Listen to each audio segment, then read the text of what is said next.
Hello, and welcome to the South Coast Artists Index, where artists, performers, and writers, as well as curators, directors, and supporters, anyone with ties to the creative community, drops by to introduce themselves to you. We'll talk about their beginnings, their vision, their passion, and so much more. The South Coast Artists Index podcast is brought to you in part by Heavenly Spirits, who invites you to celebrate the art of life and creative communities everywhere. Learn more at heavenlyspirits.com.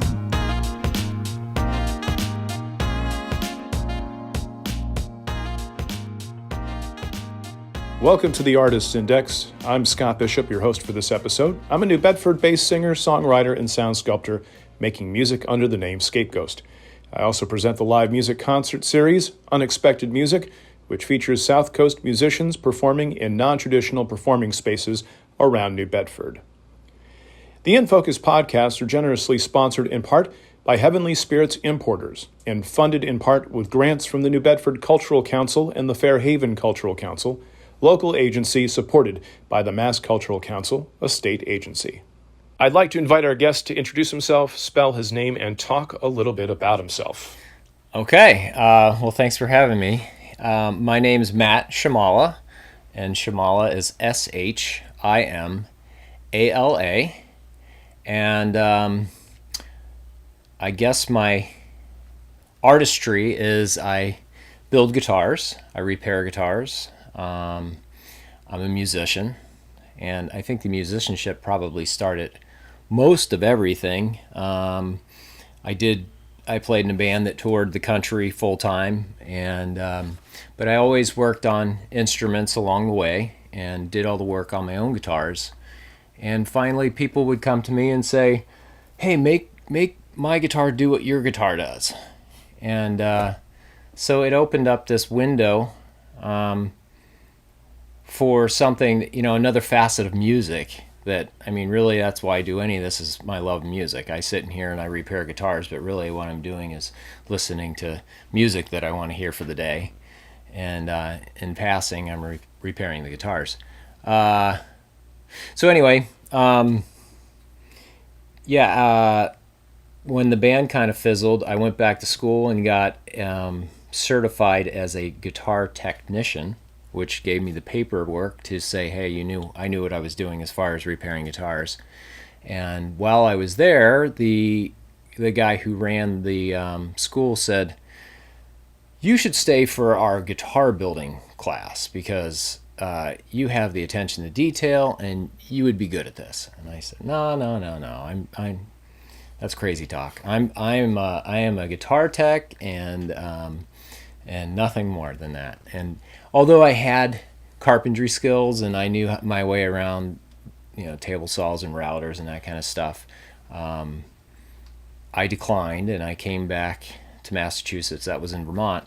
And when I came back, I got a job with Steve Connor building really, really nice high-end classical guitars. And I was just his work horse, just his mule, just like, hey, go sand these tops for 3 hours. But we were great friends. And the next summer he goes, you should go back to that school. And so I did, and I built my first guitar at that point. And that was in 2010/11. And from there it's just kind of rolled on. I'd say 80% of what I do is still repairs and restorations, but I do build quite a few guitars. I have 4 different acoustic models, and now right at the beginning of COVID, I've had a customer that kept asking that I would build a electric, and so I'm building electrics now as well, which is very exciting for me because that's probably where I was playing most of the guitars in the band anyway. So that's a little bit about me on the guitar building part of it. So right now we're in your repair shop because you have 2 shops basically, right? You have one here in Fairhaven for repairs, maintenance, setups, all that stuff, and then you have the one in New Bedford. So what happens here in the shop? What does maintenance on a guitar look like? Yes, so I do have, this is all repair stuff. The New Bedford shop is building and larger restorations because primarily I do have a few tools here for cutting smaller pieces of wood, but my bigger stuff is in New Bedford. And so if I have a bigger restoration, that guitar will go there and live there for 6 months while I'm doing it. It depends on how long it would take and how involved the repair is or the restoration. But as far as what comes into here, I do tons of electronics. People come in and go, I want to put new pickups in. I do general maintenance, like the oil change of guitars, which is a setup. You go through, make the action play better.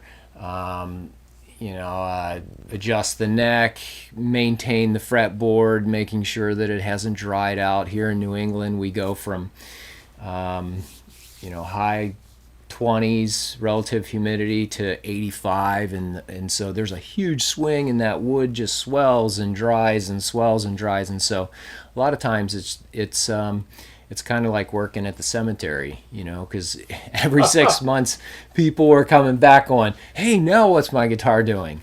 And I'm going, well, it looks like you've been playing on a boat lately because everything is swollen. And, oh, yeah, because I play at the XYZ bar and it's on the water. And so, a lot of times it's just getting people's instruments to play their best. So what goes into that when you get a guitar? I mean, is there you got to diagnose what's going on with it? It's kind of like being a guitar doctor. Yeah. What's the process of looking at it and kind of diagnosing this is what it needs, from a maintenance standpoint? Or is it just like a routine check, like you mentioned, an oil check? Depends on the instrument. And so usually what I do is I'll listen to the customer. What's going on with it? Why are you here? And then I'll play it. And I can usually tell within a few minutes of playing it what's going on. A lot of times in the springtime, as humidity comes back, the neck will go into an up bow. So then we need to flatten that neck, get the action to come back down. Acoustics and electrics act a little differently because the acoustic box, is it's a box. So there's so much more wood that will fluctuate. Whereas an electric with a solid body, they're a little bit more resilient. And so the maintenance on those are a little bit different. But you have different things. On an acoustic, you aren't dealing with cleaning out pots and jacks and making sure that it sounds good plugged into an amp. Whereas on an acoustic, you don't have the electronics per se. Some have plugins, but you don't have the pots and the jacks and all the things to clean out. But you do have more maintenance with seeing what the top is doing or what the backs are doing, or has it developed a crack, or are the braces starting to let loose? In the wintertime, that's a big thing. As things dry out, people will come to me and go, I got this weird rattle inside my box, inside the acoustic guitar. And, I can tap on it, and just in a matter of seconds, you'll hear this rattle, and I know that there'll be a brace. The brace is the structure of the box that is let loose, or it's just the end is popped up, and it's kind of like, sometimes you'll hear it'll almost sound like the reed on a horn instrument. It'll like a kazoo kind of sound. And so it really depends on what's going on and what kind of instrument it is, and what I can see when I play it. It has me wondering, because you've got to a point where you can pretty much pinpoint most of these problems in a really quick time. How many guitars have you worked on over your career? It's got to be a ton. Lots. And you know what? There's always something new that comes through. When I moved to Massachusetts, I didn't know about the Portuguese instruments. Oh. And then all of a sudden, these, the La Guitarra comes in, and the Terra Verde, and these things that I'm like, whoa, what's that? And so there's always something around the corner, and I get to see really cool guitars. I had a customer that at one point, she contacted me through a referral, and she says, I've got this vintage guitar, and vintage is it's an appropriate title, but it gets overused. It's pretty broad and often really vaguely used. So she says, I got this vintage instrument. I want you to take a look at it, maybe do some work on it. And I was cool about it. I said, yeah, just, let's put the appointment together and bring it over. and we were texting back and forth, and she's, and it was always something along those lines of, she never said what it was.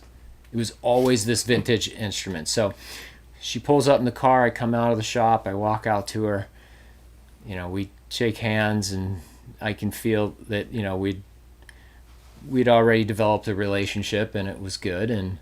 And I said to her, I'll leave her name out of it. Although we're in great terms, I just said, hey, you have mentioned that your guitar is a vintage instrument multiple times, but yet you've never told me what it was. And I never asked, because I just thought I would be patient with it. And she goes, well, it's a 53 Telecaster. Which is basically one of the holy grails of vintage instruments, which is, it's called the Blackguard. And she had told me that George Gruen from Gruen Guitars in Nashville had offered her upwards of $60,000 for it. So when that happens in my shop, I make the time to say, hey, listen, I usually bring the guitar in, it goes to my in pile, and a few days later, if it's just a setup, then it gets worked on, it goes back to the customer. I said, if you have an hour, we should hang out together, and I'm going to show you exactly what I'm going to do to this guitar, because the liability of something getting changed on this guitar, because it was fully... was it fully original? Original. Wow. Everything was original. Even on those guitars, they had a capacitor on the neck pickup, and a lot of times they would remove that, because those old Telecasters were meant to be jazz guitars. So in the neck position, you had this really toned out, like jazz sounding guitars. Well, rock and roll guys didn't want that, so they would just yank that capacitor out, and that not devalues it that much, but it devalues it was on there. So that kind of stuff. Your question was how many guitars? I don't know what it is, but there's always something new that comes in, and it's exciting. Whether it's, I've got a crazy 12-string Taylor right now that we're going to make into a mandocello, which is a 8-string hybrid of a mandolin and a cello, kind of like a bouzouki scale. That stuff is not every day, and so there's no manual for that. There's not. That is wild. It's cool. We're going to build a new bridge for it that will make the string spacing correct for 8 strings, and build a new nut and saddle and everything. So it'll be cool. It'll be a neat thing. I probably see 30 or 40 guitars through the shop every week. Just depends. That's a lot. It is. Do you tend to have days where you focus on acoustic versus electric to just kind of, does that do something to streamline it, or is it just like, this is the order I got them in because I have clients who came in a particular order? Yeah. No, I don't really segregate between acoustic, and sometimes if I have a customer that I know, gigging musicians, they might take a little bit of a priority if they need it to get back to paying their bills. Yeah.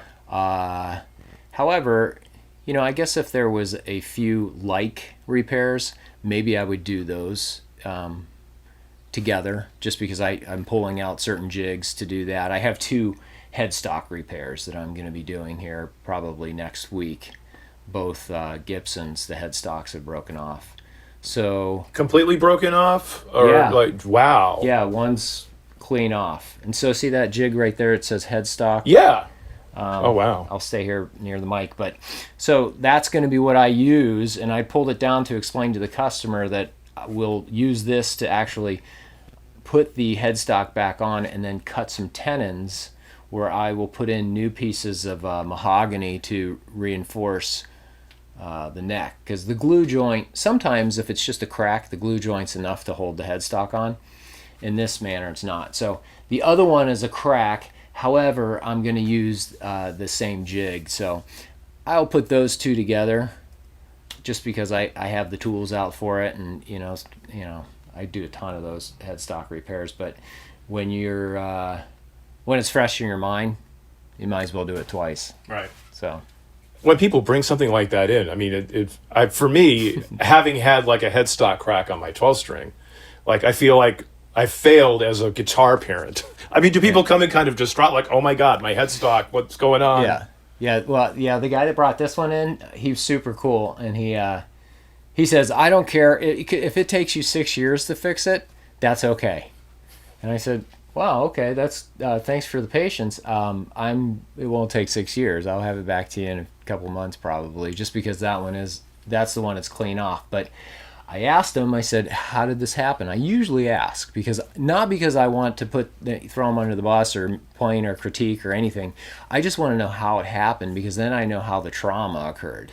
And in this manner, he says, I don't know.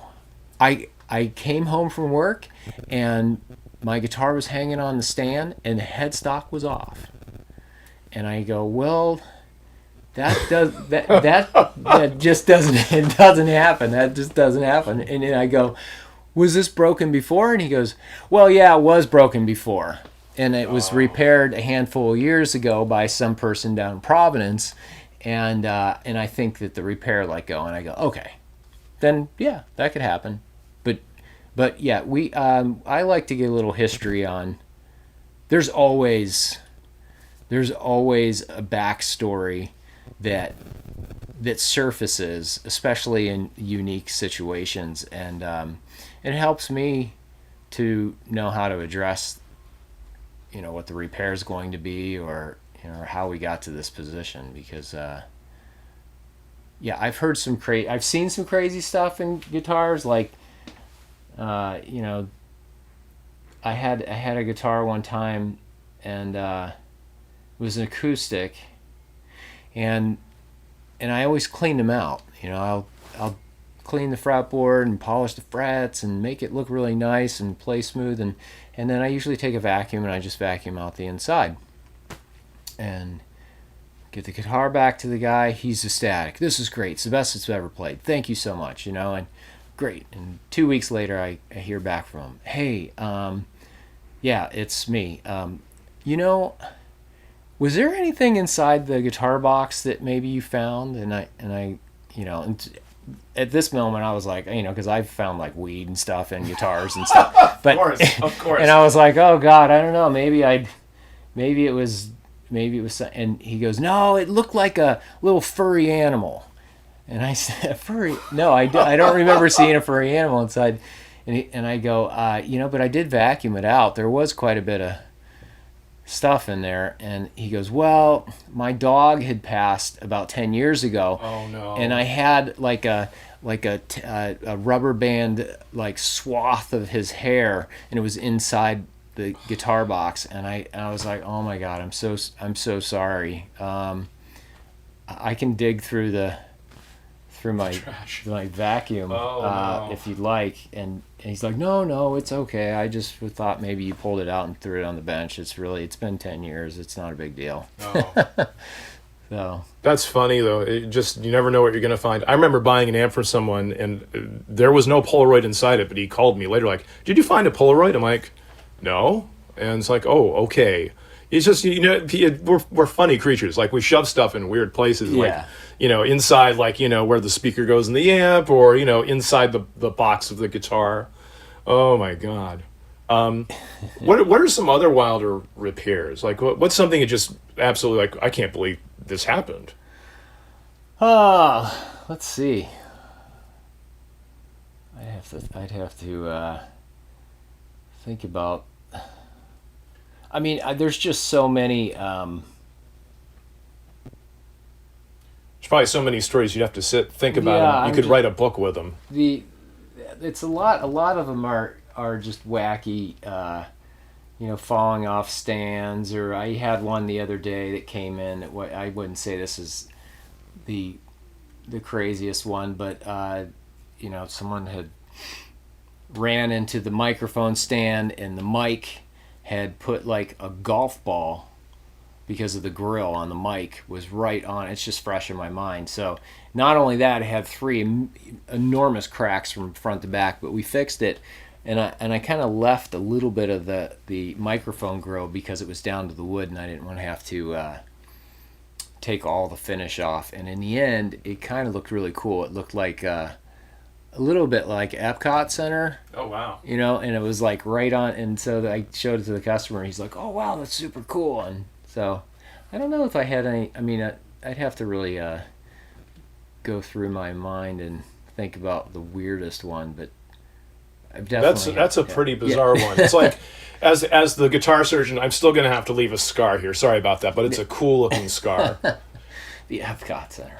What's your favorite guitar that you've had come through here? Like one that you got to work on? I mean, that Telecaster from '53, has to be near the top of the list now that I think about it. That's pretty cool. I've had, it's not always about like the vintage ones. I mean, those are very special. I had a 63 Telecaster come through that the guy didn't know what he had. And so those are always kind of special because I'd worked on his guilds for years, his acoustics. And he goes, "I got this old beat up Strat that used to be played by this guy Ivan down in New York City, who was the guitar player from Richard Hell and the Voidoids." Oh, wow. Yeah, which this is kind of a cool, iconic piece, but he still thought it was just an old beat up Strat. He brings it in. I go, "Geez, this reeks of like old." And one of the things you can tell is the serial number on the back. It has the older ones have L's in them, which stood for Leo Fender. Yep. A little narcissistic, but and so I took the neck off, and sure enough, 63. So wow. That was very cool for two reasons. One, it was one of those moments where you're like, wow, you're sitting on a $20,000 guitar, and it's been sitting under your bed since 1978, and the fact that it had come from Ivan, who was, that was the time CBGBs and all that New York City punk was like on top of his game, and here he has the guitar that I wasn't a big Richard Hell follower, but it's still iconic. Still, being in the same scene with the Talking Heads and the Ramones and Blondie and all those folks, like they were such major players, and here's a guitar from the band that played, and was crucial to that scene. That's wild. Yeah, and I think this guy knew like Tommy Verlaine from television and all that. That whole scene was super cool. So wild. I've had some others. I had a guitar come up from. I do repairs for a shop down in Fredericksburg, Virginia, and he had a 1940 Martin that was worth probably, I don't know, upwards of 30 or 40 grand. And it had come to me because it went to a couple other luthiers, and they had all decided that the top needed to be they needed to put a new top on it. The top was not repairable. And I said, if you're willing to pay for the repair, why not? Let's give it a chance. Right. I mean, why tear off the top and then never at least try to repair it? I repaired it. In the meantime, while it was here, it was bought by a guy on the Cape. So I've gotten to see the guitar over the years. It's been around for 8-10 years. Top's never moved. Wow. It's great. It's a fantastic guitar. It's a 0040H Martin. That was kind of a highlight guitar for sure. Let's talk about your building, because you mentioned that you do 4 types of acoustics. What types of acoustics are you building? So they're all completely hand built, just right out of the gate. I'm building them out of blocks of wood, so there's no buying necks and popping them on the body. So it takes me a while to do them. Somewhere between 6 and 8 months, depending on how many repairs I have. Right. But I have 4 different models, and I took my time. I built one of the models for probably 3 or 4 years before I even started building another shape.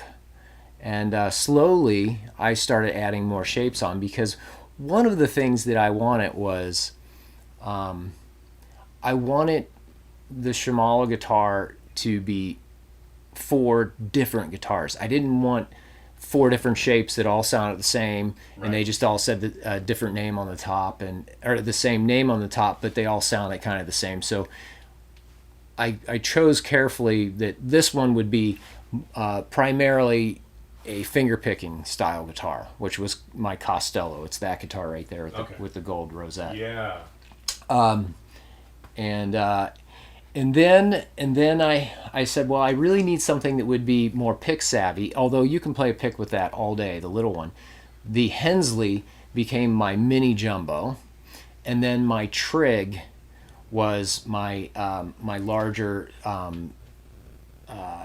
it's a slope-shouldered J45 essentially. So it's like a dreadnought but with a slope shoulder.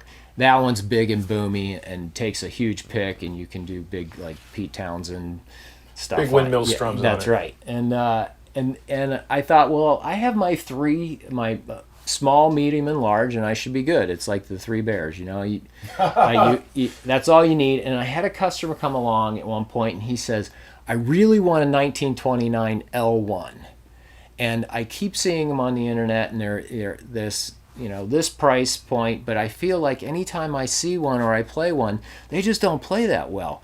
Would you build me an L1? And what is an L1 for folks who don't know? So an L1 is a small body, full scale. It's a full scale guitar. It's not a short scale guitar. But it's got a round bottom. It's very similar to, and I forget what year Robert Johnson played, but if you can visualize the guitar that Robert Johnson played, that's essentially an L1. And but this was a 29, so it was right before they had changed their body style. We're speaking about Gibson right now, by the way, to the L00 or L00 shape, which that is. I know we can't see it right now, but the L1 has a completely round bottom. There's no flat area on the butt of the guitar, whereas when the 30s came around, they put a flat bottom on it. So I was a little reluctant to build it because I go, well, you know, I already have this little size guitar. Why do I need 2 little size guitars? And so I was just cool about it, and I said, let me think about it. I didn't say no, I didn't say yes. Because it takes time for me to build the jigs and replicate and do all that, so that I can make it more than once. And so later that night, I'm like, well, this is crazy. Why wouldn't I build one? You know, I mean, here's a commission, and it's a cool guitar, and I'm sure someone else will buy another one sometime in the future. And I went back to him and I said, sure. So my what's called a Melvin is my L1. They're all named after friends or family. Cool. The Melvin is my grandfather's name, my mom's dad. The Costello is my wife's maiden name. The Trig is the last name of this guy Carm Trigg that I played for years in bands with, and we were just really great friends. And so when I called him and I said, hey, would you mind me using, and he's got a cool last name, Trigg. Yeah, of course. And so and then the Hensley is my uncle's last name, Denver Hensley, and he was very influential for me as growing up, and still he lives in North Carolina, and so that was kind of paying homage to him. So that's and now I almost forgot about the electrics, which we gotta hear about that. The electrics are called what am I thinking? The Frick. And so I know, and everyone goes, why'd you name it that? Is it like, what the frick? And I go, no, it was my grandmother's maiden name. Her maiden name was Frick. Oh, it's funny. And so it is truly my favorite thing about all electric guitars. So it's partly a Telecaster, partly a Strat, partly an SG, partly a Les Paul. And I've had a lot of fun with that. So that's kind of my resume of guitars that I'm building now. But and I do that all, like I said, over at New Bedford. So I've got these 2 here, but mostly all that stuff goes on there. It keeps the flow in the repair shop much more manageable, to not have all the building materials and tool and the machinery and the tools and all that stuff. And this shop is 300 square feet, roughly, a little bit more. The build shop is 1,000 square feet, so it's almost 4 times that size, which makes it very easy for me to kind of move around. And I know that you can't see what's going on here, but I have 4 benches in here, and each bench has a project going on right now, a repair. And so when I was building here, building would always take up 1 or 2 of my benches, and so it was quite convoluted when I was trying to build here. So it can be a real bottleneck. You have all these guitars coming in, and now you also have to kind of switch gears and get into a build mode. I mean, I can see that like having like a build shop would just kind of separate, the different phases of what you're doing. So it's just a little more clear. You're not muddying things, and you're not kind of like fighting for space to do other stuff. Right. Yeah, totally. That's absolutely true. I got to a point that building became really a difficult transition for me because of my repair load, and I knew that if I was going to build on a certain day, I would have to take everyone's guitars in here. You can see, I mean, how many guitars we have in here. There's probably 20 there and 15 here, and then whatever's on the walls, there's another 15. There's 3 or 4, 8. There's got to be 40 or 50 guitars in here right now. So I would take all these guitars and put them through that door and line them up, because once you start routing or doing any kind of sawdust work, the last thing you want to do is give someone's guitar or guitar case back with a bunch of dust all over it. So I would come out and I would go, okay, today's a build day. Today is going to be the day I'm going to build for 8 hours. I haven't scheduled anyone in, and I was happy to do it. And I would take 45 minutes to move everything in there, then build like a maniac, and then clean it all up, and then move all the guitars back, knowing that the next morning I would start having people come back through. And so I've been over at the new shop in the Kilburn building for about 5 years now, and it's been great. I wish I could get over there more than I do, because I pay rent for one, but still the repair work is just it's always here, and so I have to force myself to go over there and build for a day or 2 a week. And sometimes I may only go over for 4 or 5 hours. It's not like I'll come and I'll do some glue up stuff in the morning in the repair shop. I'll blast over there. I'll work for 4 hours and then come back and meet someone in the afternoon. And it's nice because once I leave there, as clean and organized as it is over there, I can just lock it up and walk out. Yep. So it's nice. I was going to mention, to do this conversation, we basically had to schedule me in like I was bringing a guitar. It feels weird to come here not dropping off or picking up a guitar, because that's usually why I'm here, because that's my guitar guy. He's Molly O'Leary's guitar guy. I did a conversation with her a couple of weeks ago. Yeah. And so, you're one of the go-to people here on the South Coast for guitars. I wanted to ask one last thing about your electric build, because you mentioned that, you've kind of set it up that you get the qualities of several different guitars. Like you mentioned the Les Paul, Telecaster. What's the thinking behind having access to those multiple tones, and how do you pull it off? Well, shape has to do with it too. So there's some cosmetic that I pull from each. That one in particular that we're looking at has humbuckers. It's a type of pickup, for those who don't know. It will sound more like a Les Paul or a SG, whereas a Strat or a Telecaster is going to have single coils. One thing that I do with my guitars, and this is a little bit technical, but we'll just touch on it very quickly, is I put 550K pots in them, and that's the resistance of the volumes and the tone pots. And what it does is it allows a little bit more treble to come through to the amp, instead of dumping all that to the ground, which would kill that tone. And so you can get a higher end to it. And I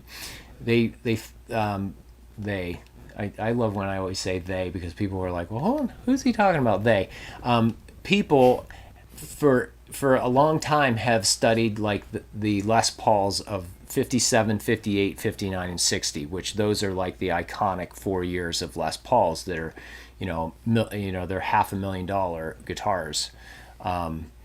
And one of the things that they studied were the pots and whether or not the actual resistance measurement was equaled to what was stamped on the pot, which they claimed they were 500K.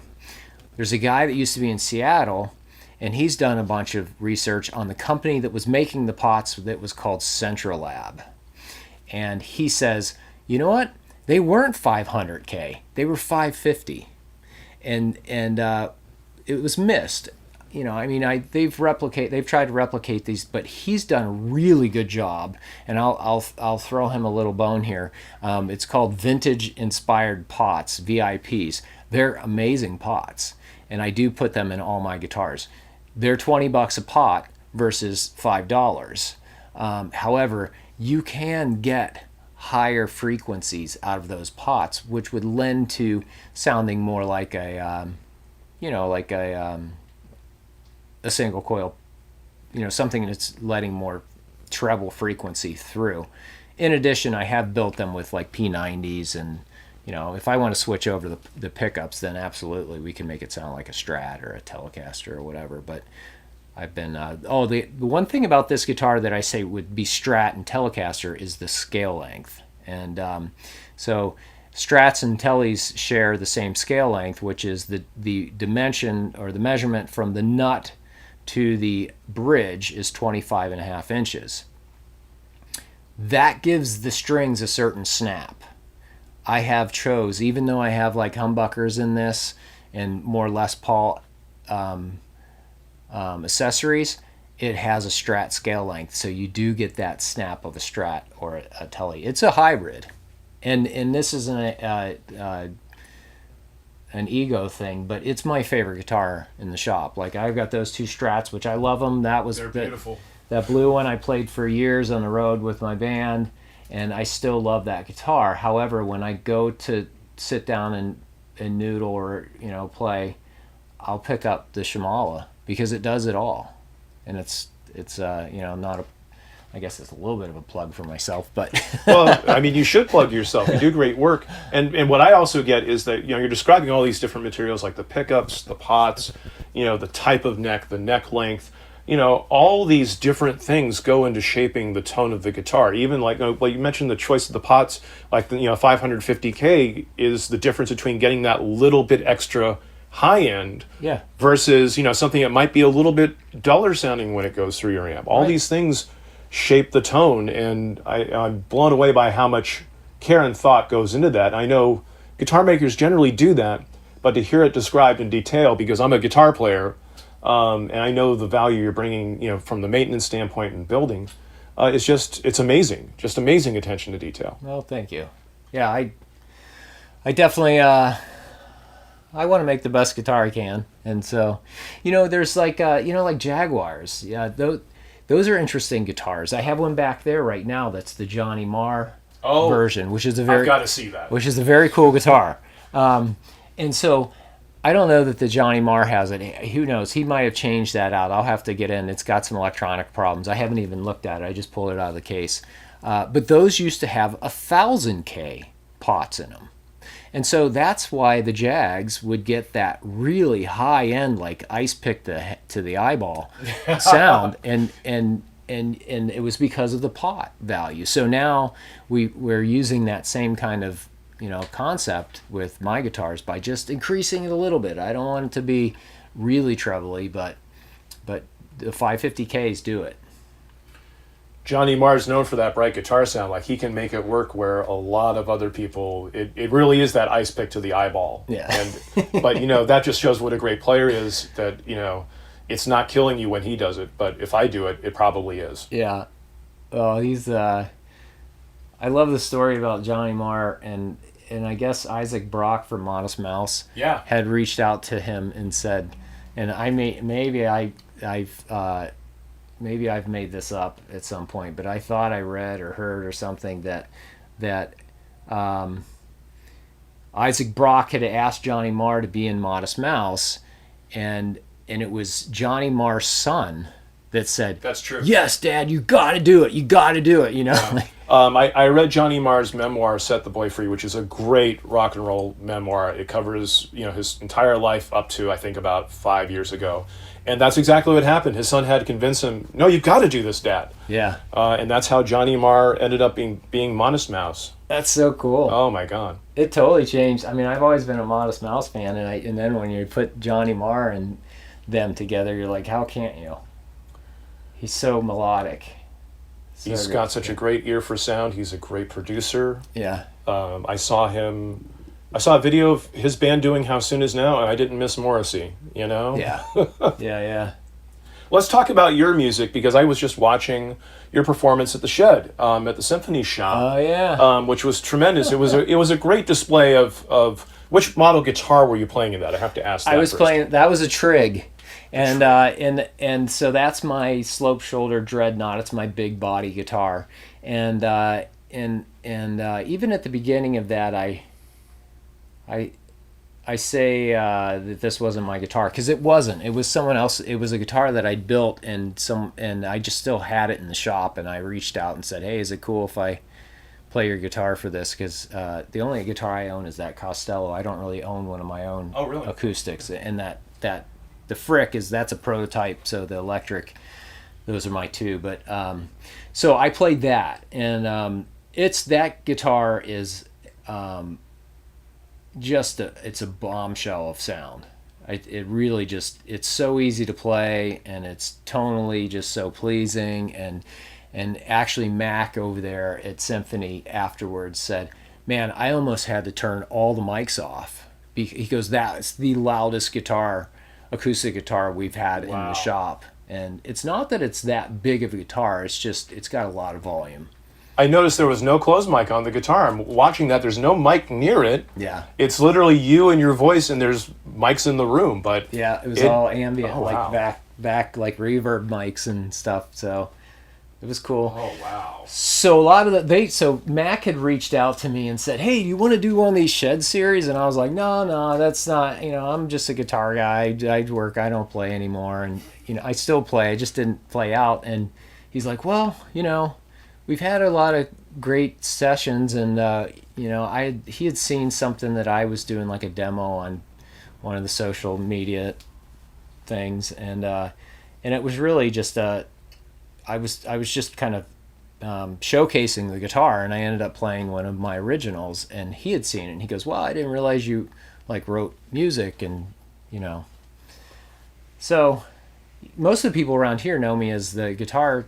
I'd never played. My band never played. We were out of Colorado, so when I moved here, I was already as a musician. I wasn't playing out, and so I just said, I don't know. I let people that pay their bills take the sessions. I'm the guitar fixer, and and he goes, "Well, we'd really like to have you. It'd be cool." And I'm kind of looking for someone to fill a couple spots, and I same thing. I was like, "Well, let me get back to you. I'll think about it." And I thought, my band was right before the whole YouTube and all that stuff. So although we have these crazy VHS tapes of some of our performances, because we would play at places where that was just a thing, where they'd have 3 or 4 camera edits, and they'd give you a tape at the end of the gig and say, "Hey, here's your show for the night," and it got stockpiled. But there wasn't any footage of my band, and I thought,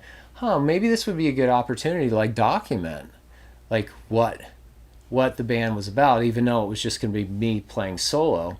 It would even show my kids that I in fact did play in a band, and professionally. And so I rehearsed a little bit, and a lot of the music, we were a rock band, so a lot of it I had to kind of dumb down a little bit and make it more interesting on an acoustic. And so I think half those songs were Paperclip. That was my band's name, Paperclip. Were Paperclip songs. And then the other ones were just songs that I've written since moving to Massachusetts. Just I still play and write, and my interest in music is still top shelf.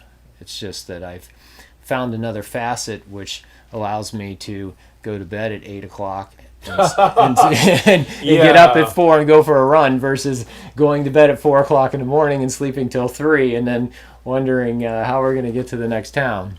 Yeah, I love going and seeing my friends play at the Poor Farm downtown, but man, I got to pick my spots if I'm going to get home at 1 a.m. or 2 a.m. or whatever, because, you know, like you, I've got kids. I've got to be up the next day to do stuff. Oh, they don't care.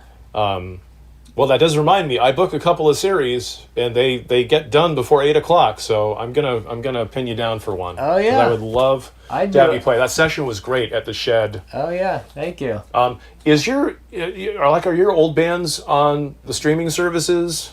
They ever get out there? Because I mean, that's kind of getting to pre-streaming, but you know, sometimes if you had a label deal, it gets out there. Well, yeah, because our first album has got, it's got the barcode and everything, and it was on iTunes. I think it's still on iTunes. Yep. But at some point, it surfaced on Spotify. And so I reached out to the drummer and the bass player, and I said, hey, did you guys put Paperclip on Spotify? I mean, not that anyone was, like, making any money off of it, right. But I was just curious because I typed it in one time, and there it is. There's my band. They both said no. So one of our fans or whatever said, hey, I'm going to take the CD that I have here, and I'm going to send it in and put it up there. And I don't, again, maybe they make a few pennies every year, but right. Yeah. But it's cool. It was on there. My son's favorite band is Paperclip. It's so crazy. That's awesome. He goes to bed every night, and we typed in Paperclip the other day on Spotify because really when he listens to it, he has a CD. But there's, back when we chose the name, there were no Paperclips, and now there's a handful that are far more famous than we ever were, and so they take precedent when you search. But it is on Spotify, and you can find it. You kind of have to dig a little bit and know what you're looking for, but and I don't. There's some stuff on YouTube I think that got posted, along the way. Mostly solo shows that I did, and someone had an actual video camera. The smartphones weren't around then, and it's not like this is 1975 and I'm talking about. This is like 2006. That's when this, we recorded the first album in 2006. The second one was like 2008, and then I moved to Massachusetts in 2010, and the band had a colossal. I could probably write a chapter about the fallout of Paperclip and how that went down, but it's like textbook band trauma. Oh, I know it well. Yeah. What brought you to Massachusetts, to the South Coast specifically, but to Massachusetts? So when we left, we were living in Denver. I'd lived in the mountains for 16 years, and we were leaving Denver, and my daughter was born there. She was 4 months old, and we decided we were going to hit all the national parks, and we're moving back to, we want to go to Portland, Maine, because we'd been to Portland, Maine, and we thought this is a cool area. My wife is from Massachusetts, and so we were going to go through the South Coast and visit my mother-in-law, who was living in Mattapoisett, and on our way to Portland, Maine, where we felt like we would fit in well. It's a little weirder, and we got here and we go, this is nice. And then that's when I reached out to Steve Connor, the luthier over on the Cape, and I went to his shop one day and we just hit it off. And he says, hey, you want to come tomorrow? And it was just a very organic, natural thing. I just ended up working there. I worked with him for 6 years. Wow. And so I just, at that point, it just, everything said, hey, there's no reason to keep it weird in Maine. You can do it here. You can be weird anywhere. Yeah. we got plenty of weird in the South Coast. That's what I love about it. I do too. And you know what? I looked at it a little bit like when we first got here. I kind of looked at the demographics, and I looked at a population, and thought, well, there's got to be enough guitars to make this work. I mean, there's 100,000 people there, and there's 16 here, and there's 12 there, and there's Boston and New York City and Providence, and here's all these major. And as soon as within that first year, I mean, it was like every time I turned around, I'd be at the grocery store and someone would go, "Hey, you're the guitar guy." and hey, I got like 10 guitars and I need you to can I come to the shop? Sure. And it just now it's that it's just it, you don't even have to advertise. There is no advertising. Yeah. There's times where I get overwhelmed with the booking of it because I am a one-man show and I do it all myself. So it's texting and emails and questions about some guitar that I want to buy on eBay that was broken into 15 pieces, and do you think this is worth it? And I'm not really wanting the guitar, but I want you to fix it so I can resell it because, and you're like, wow, hold on, I'm going to spend like 2 hours on this. And in the meantime, there's work to be done here. So very grateful. I love the community. Every time, like you just mentioned Molly O'Leary, I've known her brother Tom for years, and just out of the, I just said it was like, I don't know, maybe in the last 6 months we've connected. And so there's always someone new that I meet that's, awesome. And so I am very grateful for the community here, and it allows me to do what I do without any stress of am I going to be able to pay the bills tomorrow? So it's very cool. So Matt, we're in the home stretch. Is there anything we haven't talked about that you'd like to? What else should we talk about? You want to talk about mushrooms? What kind of mushrooms? Mushrooms? I collect mushrooms. This is maybe interesting to some people. So I love to forage, and so I collect chaga and reishi and turkey tail, and I make these tinctures and teas, and they're anti-inflammatories. And like this right here, this is a drinking vinegar that I'm making. So some of the stuff in the shop might look like a little bit like Yoda lives here. It's all up in there. You are a Star Wars fan, so I am a Star Wars fan. So I do that too. That's like a big. I was down at the neighbors.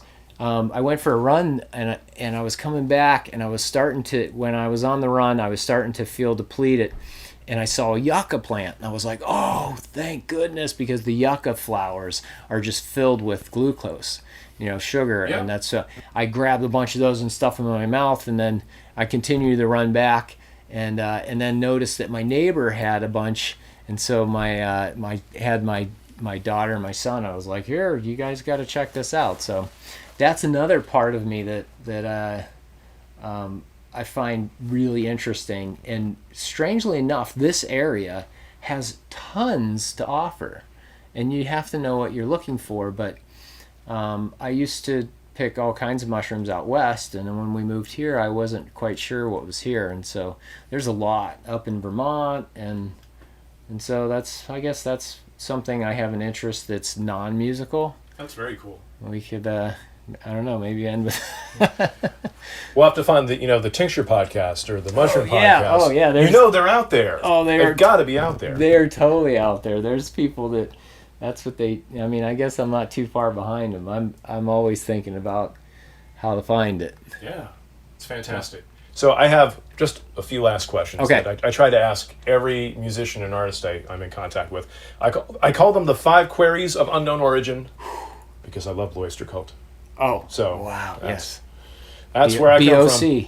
Yeah. So first question, what's the first clear musical memory you can think of? The Monkees. Oh, the Monkees! Yeah. I love the Monkees. The Monkees. It was the original Monkees. We had a little.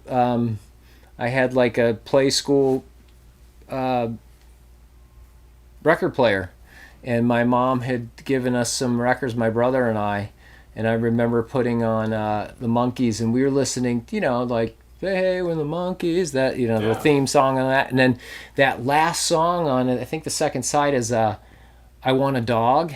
Yeah. And it's a silly song, and my brother and I were just belly laughing, just so funny. And so there's other things, but that's really my early remembering the monkeys on the record player. What's one record you would take to a desert island? I know. Tough question. It is tough. It is tough. One record that I would never get tired of. Oh man, that's really difficult. But they all. I think one of the albums that I feel is like I really love Wilco's Yankee Hotel Foxtrot. Oh yeah. And because it has just a lot of different textures, and the way it was recorded is not real overproduced, and so I think I could be happy with that. That's a great record. So who's a super sneaky secret influence on you? Someone that maybe people wouldn't expect would be an influence. The Carpenters, probably. Yeah. Yeah, the Carpenters were one of those bands that, like, every time I hear just a beautiful melody, I think of the Carpenters. And so I'm a junkie for, like, I love riff bashing and punk rock and everything, but I am a junkie for a really beautiful melodic vocal line. And so that's probably a deep cut for me. Although have you ever listened to For Autumn Defense? No. It's John Stirritz. He's the bass player for Wilco. Yeah. It's his side project. There's like 4 or 5 albums that go from like 2002 to 2017 or something. And man, are there some hooks in there that dig deep. So. Oh, I'm gonna look that up. Yeah, it's real good. Nice. Who's a musician, living or dead, you'd want in your band?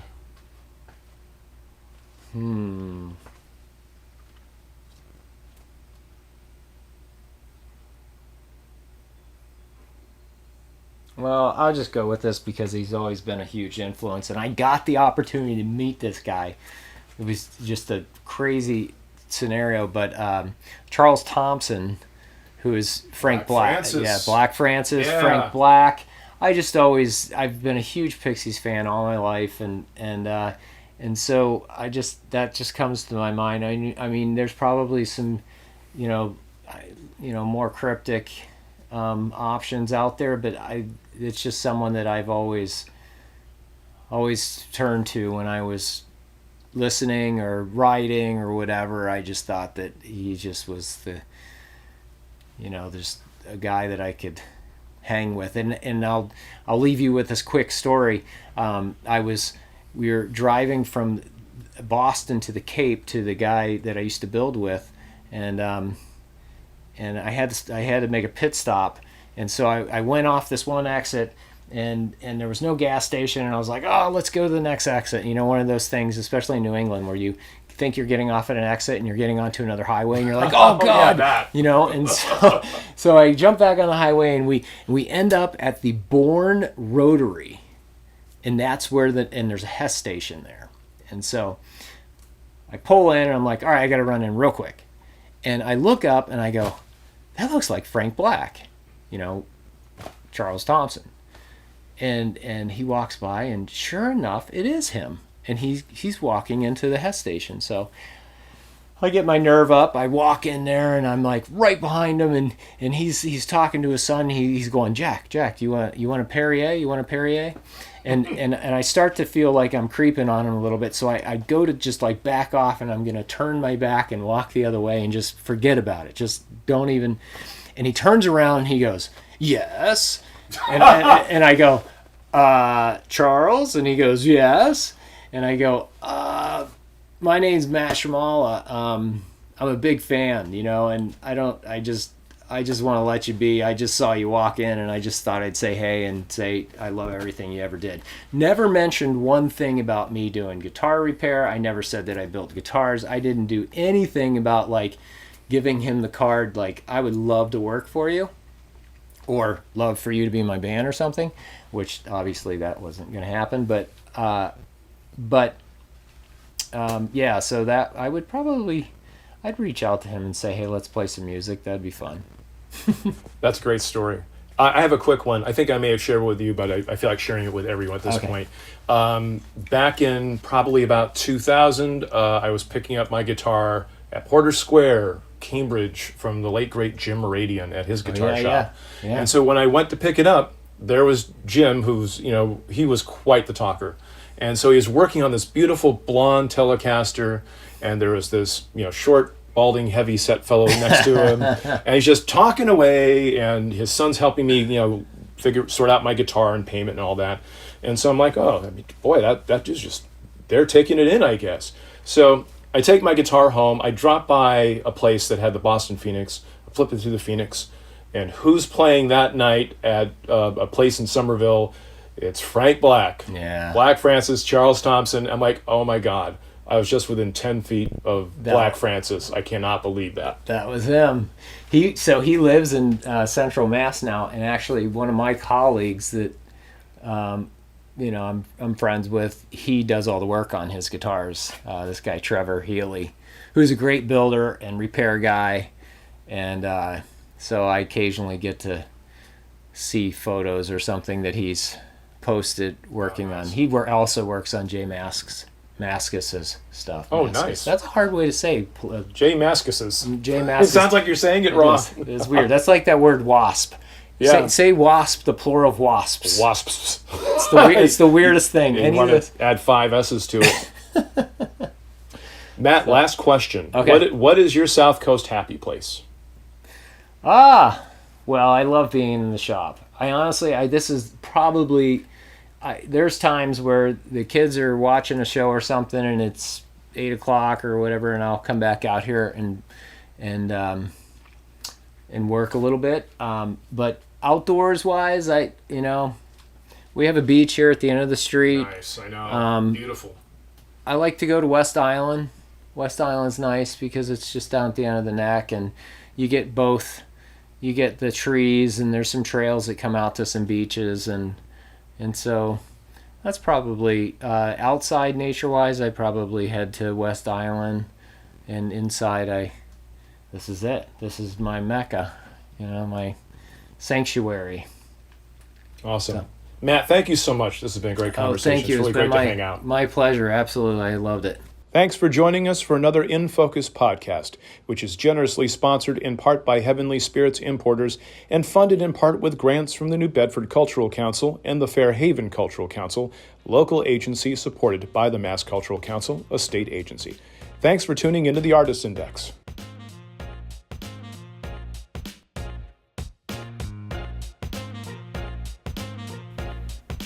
We'll see you next week for another episode of the South Coast Artist Index podcast. To learn more about the South Coast Artist Index, visit theartistindex.com. Find us on Facebook, Instagram, and YouTube. Be the artist you believe you are, and let's take care of each other out there.